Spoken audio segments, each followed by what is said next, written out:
اور پڑھانے والے کے لیے اس کی آدھی تنخواہ بھی قبول کرنے میں ان کو موت آ جاتی ہے۔ ایک دعوت فکر دے رہا ہوں، سوچ کر اٹھو، ورنہ ایک دن آئے گا تم امام ڈھونڈتے پھرو گے، امام میں چور امام ملیں گے تمہیں، باہر سے جتنے بھی آ رہے ہیں سب چور آ رہے ہیں۔ آپ اس بات کو اچھی طرح سمجھ جاؤ، باہر سے جو بھی آ رہا ہے اپنا علاقہ چھوڑ کر وہ صرف کمانے کے لیے آتا ہے۔ دل پہ لکھ لو میری یہ بات، کسی کو بری لگے میں 100 بار معافی چاہتا ہوں۔ جو آدمی اپنا علاقہ چھوڑ کر اپنے علاقے کی جہالت کو ختم کیے بغیر، اپنے علاقے کی علمی پیاس بجھائے بغیر کہیں دور دراز کا سفر کر کے کسی اچھے اسٹیٹ کا انتخاب کر کے، اچھے اسٹیٹ کے اچھے ضلع کا انتخاب کر کے جا رہا ہے تو سمجھ جاؤ وہ لوگوں کو دین پہنچانے کے لیے نہیں بلکہ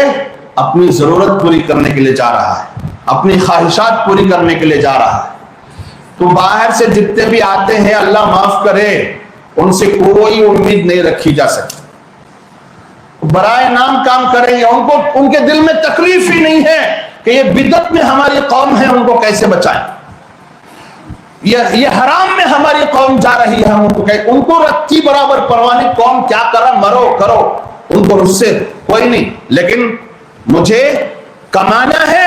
مسجد کے نام پر، مدرسے کے نام پر، مکتب کے نام پر، قرآن خوانی کے نام پر اور بھاڑوں کے نام پر، ٹیوشنز کے نام پر، عورتوں کو پڑھانے کے نام پر، نوجوان بچیوں کو پڑھانے کے نام پر، بالغ لڑکیوں کو پڑھانے کے نام پر کسی بھی طریقے سے مجھے کمانا ہے اور میری ضرورت پوری کرنی ہے اور میرے اپنے گاؤں میں مجھے بنگلہ بنانا ہے۔ یہ سوچ ہے آج کی، یہ کڑوی حقیقت ہے، تم لوگ مانو یا نہ مانو، لیکن ہر علاقے میں اپنے علاقے کی امت اور قوم کا درد رکھنے والے بھی کچھ علماء ہوتے ہیں۔ میں صرف اتنا کہنا چاہ رہا ہوں کہ ان کو پروموٹ کرو، ہر اعتبار سے ان کی بیک بون بنو، ان کے بازو بنو، ان کی طاقت بنو، تب وہ بڑھ چڑھ کر امت کے لیے کام کریں گے۔ ہماری ہی قوم ہماری طاقت نہیں بنتی، یہی تو افسوس کا مقام ہے۔ ہماری ہی قوم ہماری جڑیں کاٹتی ہے، ہماری ہی قوم ہمارے ہی علماء کے جڑیں کاٹ کر بٹھا دیتی ہے،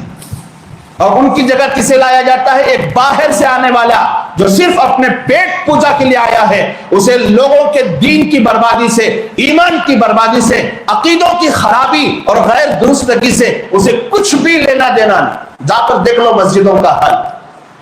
برسوں سے بدعتیں چل رہی ہیں، لیکن باہر سے آئے ہوئے امام صاحب کی ہمت نہیں کہ وہ ختم کر سکے۔ برسوں سے سب جانتے ہیں کہ بدعت ہے، لیکن چھوڑو حکمت کے نام پر چھوڑو، سب چھوڑو۔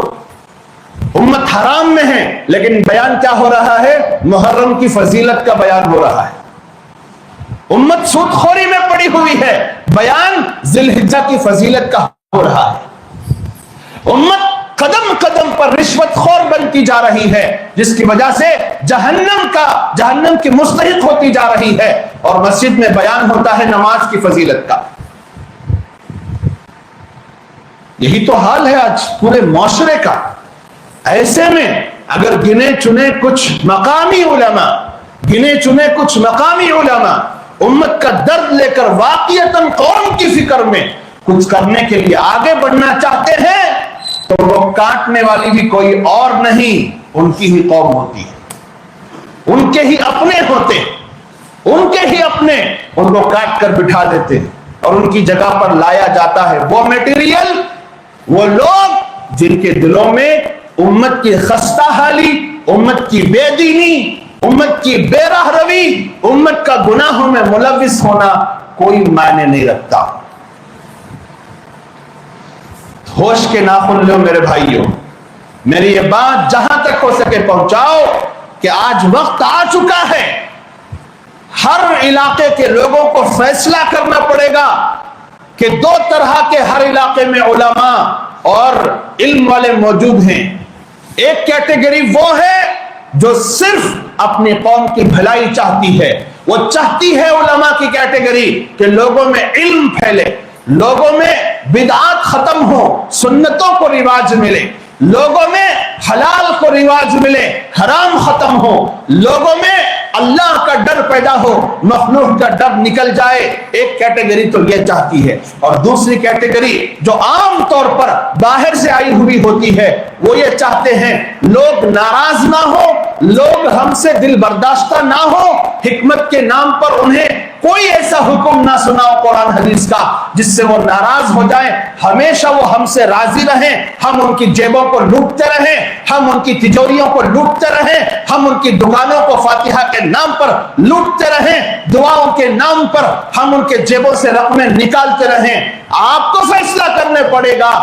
ایک کیٹیگری کو پروموٹ کرو گے اور ان کے بازو بنو گے، یا بی کیٹیگری کو پروموٹ کر کے اپنے دین اور ایمان کا سودا کرو گے۔ آپ کو طے کرنا پڑے گا، یہ وقت آنے والا ہے۔ میں دیکھ کر پک چکا ہوں، ہماری قوم یہ سوچ رہی ہے کہ وہ آدمی ہمارا دین کے اعتبار سے بھلا کرے گا جس کو آپ کے دین سے، آپ کے ایمان سے، آپ کے گندے عقیدوں سے، آپ کے گندے اعمال سے، آپ کی سود خوری سے، آپ کی رشوت خوری سے، آپ کی عورتوں کی بے پردگی سے، معاشروں میں پھیلی ہوئی گندگیوں سے کوئی سروکار نہیں، اور امت کے ذمہ دار اس سے لو لگا کر بیٹھے۔ سوچو میرے بھائیوں، ایک دعوت فکر دے رہا ہوں، اگرچہ کہ بات نکل گئی ہے، ٹھنڈے دل سے سوچ کر فیصلہ لینا پڑے گا امت کو۔ یا تو آپ کو ان علماء کے ساتھ کھڑا ہونا پڑے گا جو آپ کے اپنے ہیں، آپ کے مقامی ہیں، اور قوم کے لیے کچھ کرنا چاہتے ہیں، قوم کی ہدایت کے لیے کچھ کرنا چاہتے ہیں، قوم کی اصلاح کے لیے کچھ کرنا چاہتے ہیں۔ یا تو ان کے بازو بنو، یا پھر پیٹ پجاریوں کے بازو بن کر اپنی زندگی، اپنے ایمان اور اپنے دین کو ختم کر لو، اور اپنی نسلوں کے ایمان پر بھی فاتحہ پڑھ لو۔ کڑوی بات ہے، ہو سکتا ہے اس کے بعد مجھے لان تان کا نشانہ بنایا جائے، مجھے گالیاں دی جائیں، اور مجھے